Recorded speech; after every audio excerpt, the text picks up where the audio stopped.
Every listener needs a listener too. അങ്ങനെ ഒരു coat വായിച്ചിട്ടുണ്ട്. +2 ഹൊറിഗല്ലോ എന്ന ചാപ്റ്ററിൽ നിന്നാണ് ഒരു ഗുഡ് ലിസ്ണറിന് വേണ്ട ക്വാളിറ്റീസ് എന്തൊക്കെയാണെന്ന് കൂടുതൽ മനസ്സിലാക്കാൻ സാധിച്ചത്.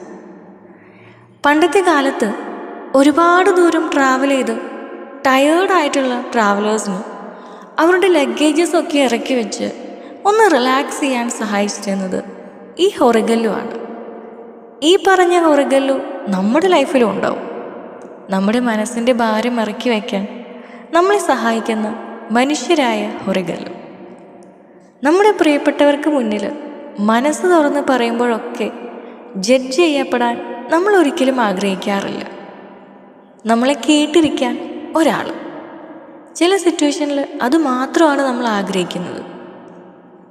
ചിലർ നമുക്ക് വേണ്ടപ്പെട്ടവരാകുന്നത് നമ്മുടെ സങ്കടങ്ങളിൽ അവരും പങ്കുചേരുമ്പോഴാണ്.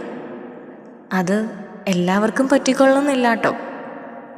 നമ്മുടെ സങ്കടം മനസ്സിലാക്കാൻ കൂടുതലും സാധിക്കുന്നത് നമ്മുടെ അതേ അവസ്ഥയിലൂടെ കടന്നു പോയവർക്ക് ആണെന്നാണ് തോന്നിയിട്ടുള്ളത്. ചിലർക്ക് നമ്മൾ പറയുന്നതൊക്കെ വെറും കഥകൾ പോലെയായിരിക്കും. ഒരു ചെവിയിലൂടെ കേട്ട് മറ്റേ ചെവിയിലൂടെ കളയും. ഒന്ന് ആശ്വസിക്കാൻ പോലും അവർ ശ്രമിക്കാറില്ല.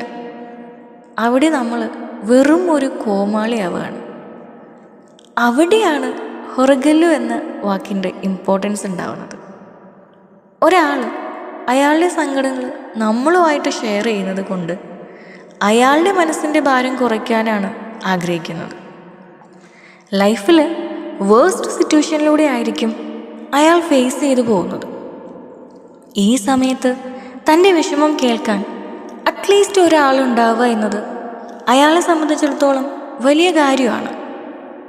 അവർക്ക് മുന്നിൽ ഒരു ഹൊറിഗല്ലുവിനെ പോലെ നിൽക്കാൻ പറ്റിയാൽ അവർക്കത് വലിയ ആശ്വാസമാണ്.